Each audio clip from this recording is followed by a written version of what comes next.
regular do mestrado na Universidade Federal de Santa Catarina, dos anos de 2001 e 2002. O trabalho que nós apresentaremos agora é a síntese de um seminário conduzido da disciplina Direito Informática e Sociedade com o professor Dr. Aires Rogar. E trata-se de um livro chamado O Processo, que foi escrito pelo autor Franz Kafka entre 1914 e 1915. E o livro gira em torno do personagem chamado Joseph K., que um dia é surpreendido por dois guardas na hospedaria em que ele residia, e esses dois oficiais do governo informam que sobre ele existe um inquérito. A partir dessa informação, até o final do livro, o curioso é que o leitor jamais descobrirá por que o inquérito e posteriormente o processo de fato existe. A narrativa revela aos poucos, então, por que ou como um processo pode interferir na vida de uma pessoa específica e na vida das pessoas que cercam aquele que se sujeita a um processo.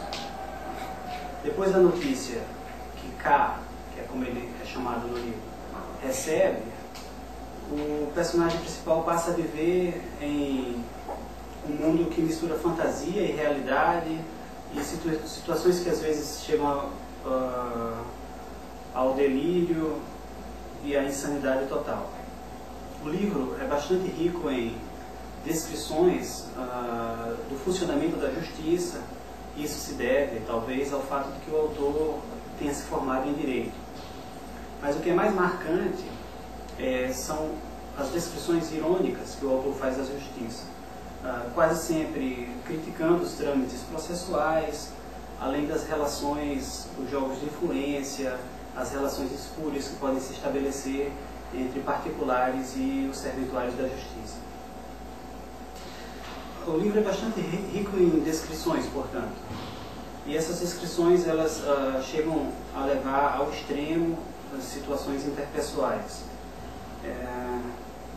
onde a ironia e a promiscuidade geralmente informam o caráter dos personagens.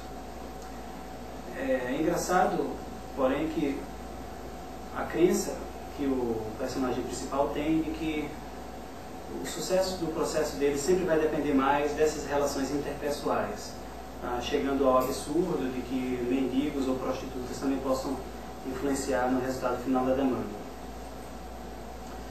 Agora, é um livro que não se desenvolve em uma sequência muito clara. Alguns estudos revelam, inclusive, que esse livro não foi terminado e que o autor desejaria talvez inserir mais um capítulo explicando o porquê do processo, o que não se descobre no final. Alguns pontos foram discutidos em sala de aula após a apresentação do seminário e eu agora passarei a enumerá-los. O primeiro é que K, o Joseph K, era um coadjuvante no processo, um processo por qual ele nem entendia nem participava. Então, nas discussões, estabeleceu-se um elo entre esse processo, o processo de Kafka, e o processo tecnológico. Então, exatamente como K, é bastante comum na vida moderna que nós não entendamos o funcionamento de coisas simples, das quais nós dependemos constantemente. Então, o processo tecnológico, da mesma forma que liberta, escraviza.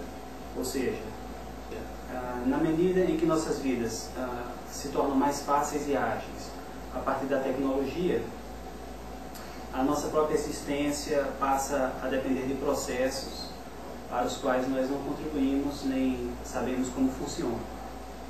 O segundo elemento levantado foi a tecnologia como um fator importante para acesso ao processo judicial, em contraposição à visão de processo dos anos 14 e 15. O terceiro elemento foi o processo tecnológico como um elemento distanciador, ou um elemento que distancia o homem da natureza. E, finalmente, a última observação feita em sala de aula é que existem vários níveis de processo e a tecnologia seria apenas um desses níveis. Seria um processo entre processos, semelhante à visão que Capra tem de redes, ou sociedades de rede. Então, numa sociedade como essa, se torna muito mais difícil elaborar cenários globalizantes, cenários totalizantes, porque nós apenas conseguimos ter uma visão parcial.